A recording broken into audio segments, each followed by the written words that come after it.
All right, shalom, shalom. I want to give all praises, glory, and honor to Yahweh, Bahasham, Yahweh Shai, Bahasham, Chakodash.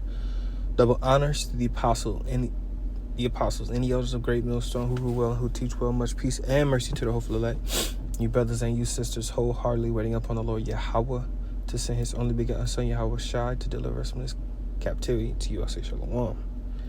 So this video is going to be a quick hit. As I was walking outside of the plantation here, some Jakes called me over. I'm ready to go, man. Look, they didn't work this heavy. I guess these guys were talking for a while. I noticed earlier in the day, like how long, they were talking about whatever they were talking about. I'm gonna get into it. So he called me over. He said, yo, when do they say the first humans came on the earth?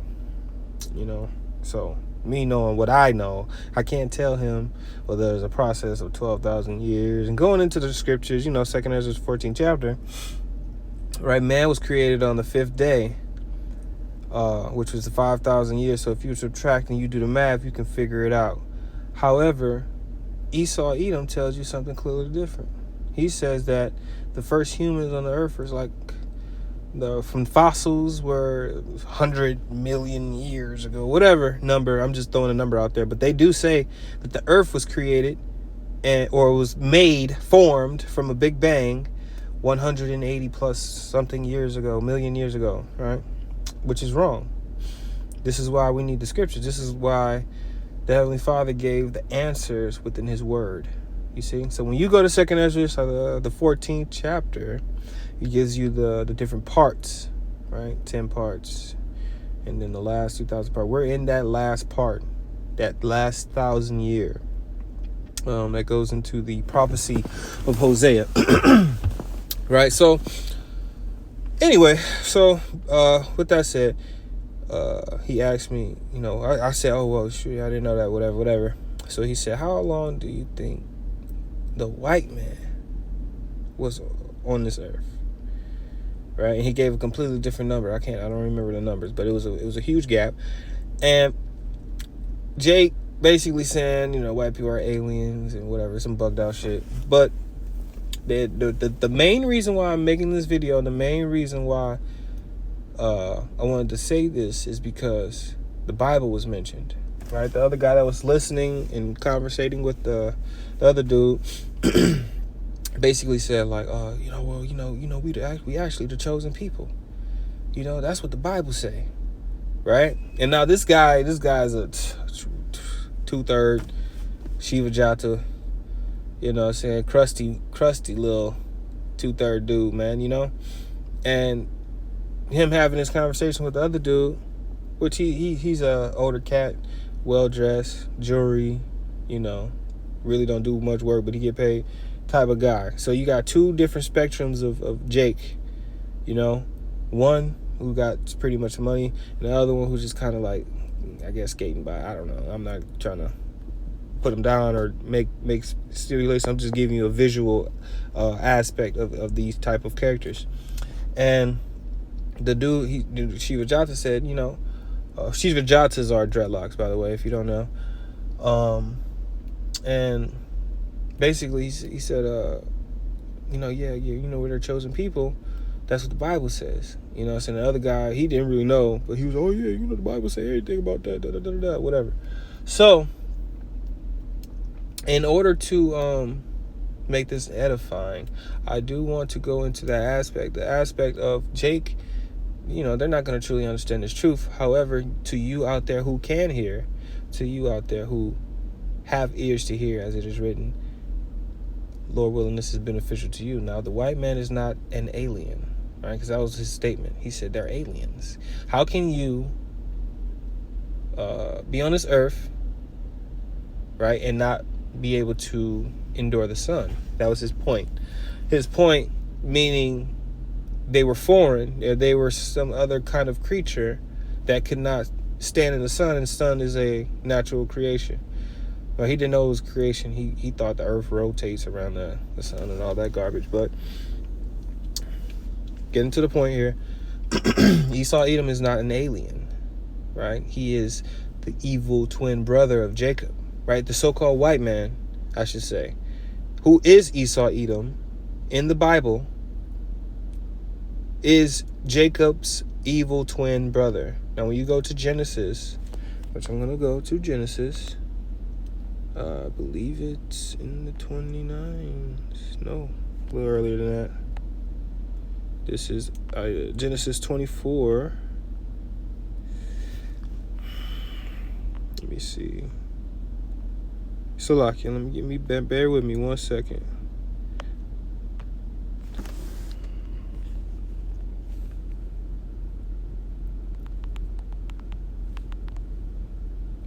Let me search for it. Okay, it's 25. I'm sorry.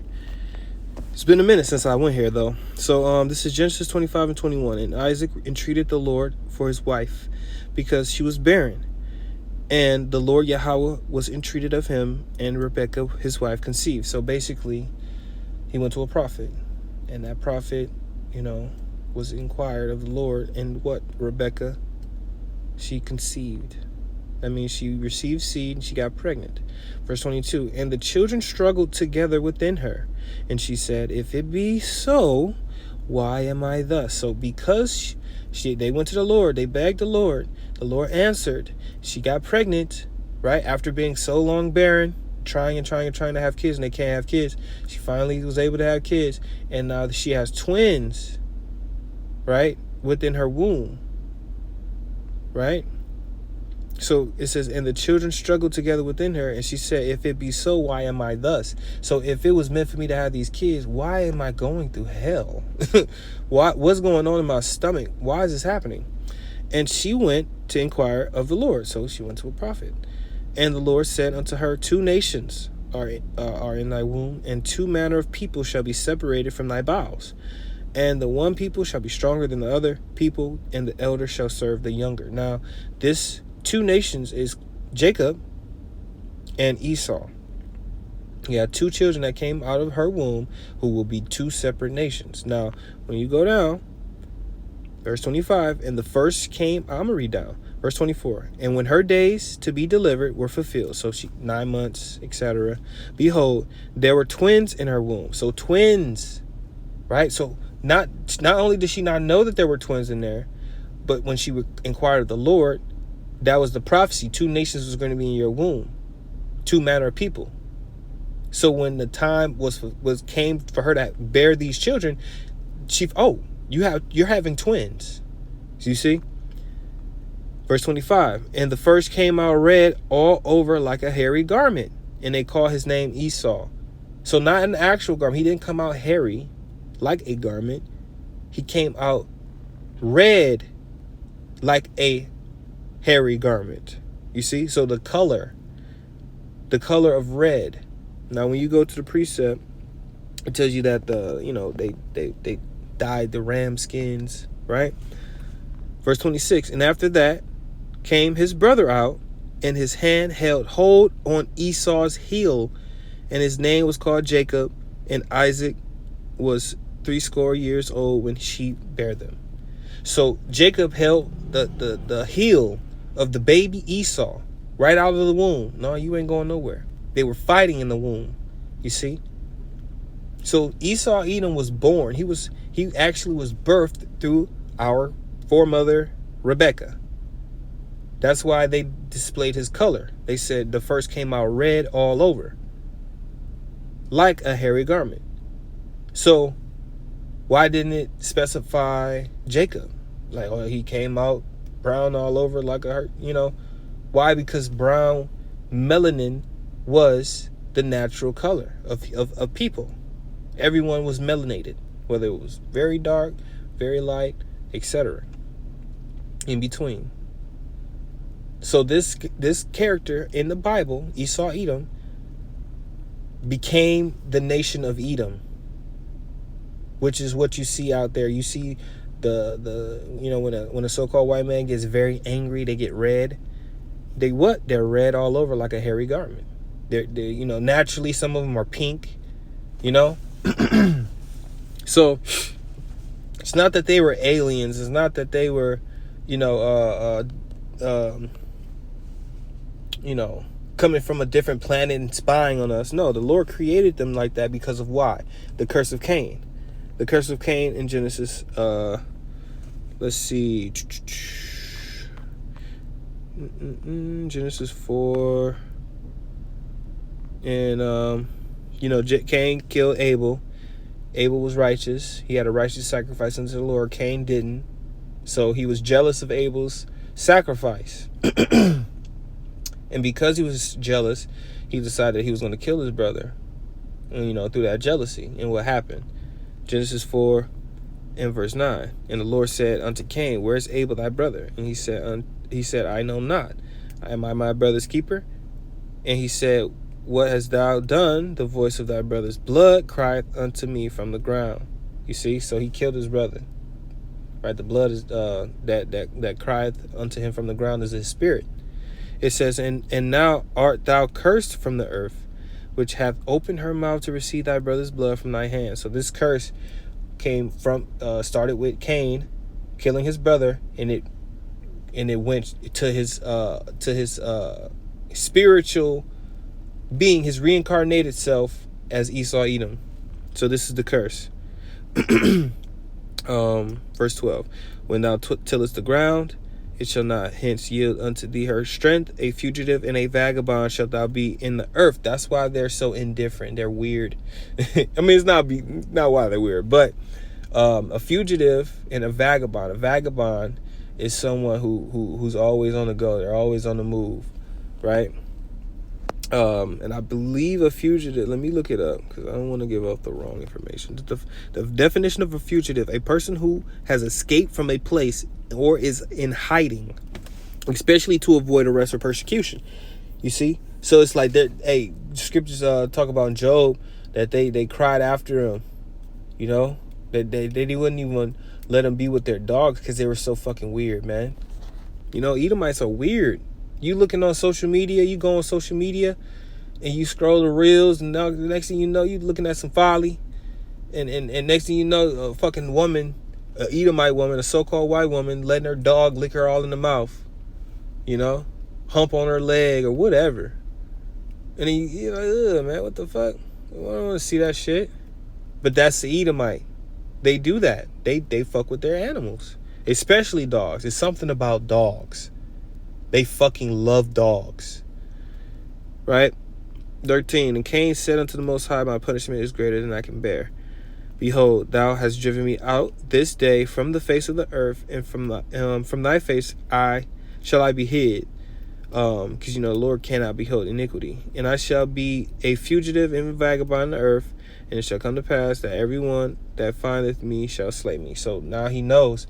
Okay, he's always on the go. They always gonna look at him like he's fucking like, dog, this dude's out of place, So what did the Lord do? And the Lord said unto him, therefore, whosoever slayeth Cain, vengeance shall be taken on him sevenfold. That's why whenever you kill fucking Edomite, fucking 7 other motherfuckers come. You know what I'm saying? Jake never could get away with killing an Edomite, and then the Lord wasn't with it and get away with it, He says, and the Lord set a mark upon Cain, lest any finding him should kill him. And that mark is that leopard skin. You see? That leopard skin.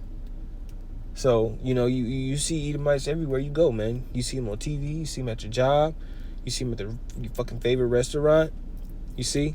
They're not aliens. They didn't pop out from fucking, the so-called UFOs or come out from the cracks of the Caucasus Mountains and come out of the caves as little green men and change their skin color to be like, no. Now they came from the Caucasus Mountains. That's where they were, in Mount Seir, right? But that was after they were born. That was after they became a nation, and that was when they took over that land for an inheritance. What else did they say? I think that's pretty much. I mean, I could go into the second or the 14th chapter, but that's. That could be for another video. Maybe Hosea the 6th chapter, that 3,000, because you had that comment by a certain man within who used to be within the movement of or the whole Hebrew Israelite thing, Guerrilla Hebrew, talking about we have from now to 1,000 years before you know, and that was nothing but him hoping that was the case, because he wanted to continue in his nasty, evil wickedness that he was doing, you know, behind the scenes. You see, and then when the apostles and the elders and bishops and all the great millstone brothers who rebuked that statement, because that statement is fucking wicked and evil, you're postponing Yahushua's return. There's all his prophecies coming to pass. Everything is starting to show itself. And your ass talking about from now into 1,000 years. I'm not going to get into it. It'll make me angry. But you can see, you know, why he had that mentality, that mindset. Like, I want this place to continue so he can continue that nasty shit that he was doing. You know, for you who know, you know. Who don't, you don't. But you'll find out, because it's everywhere. Guerrilla Hebrew. Let's talk about it. So, yeah, Yahweh Shem Yahushua is revealing these secrets and these things unto us, man. You gotta think, hey, for you brothers who've been in this thing, who have been studying, who have been reading, and who have been keeping up, you have to understand, man, that you have something very fucking special. You have something very special. I should say that. You know? You don't need to curse there. Very special. These people in the world do not fucking know anything. They don't have it. They do not have it. And if you have it, and if you can teach it, you should be teaching it, man. Yahweh Shem Yahushua has given us something very precious. The word of the Lord is precious, man. You know? We cannot misuse this word, the talents. So I'm going to end it there. I pray this is edifying and faith boosting. I want to give all praises again to Yahweh Shem Yahushua, B'Shem Chakodash.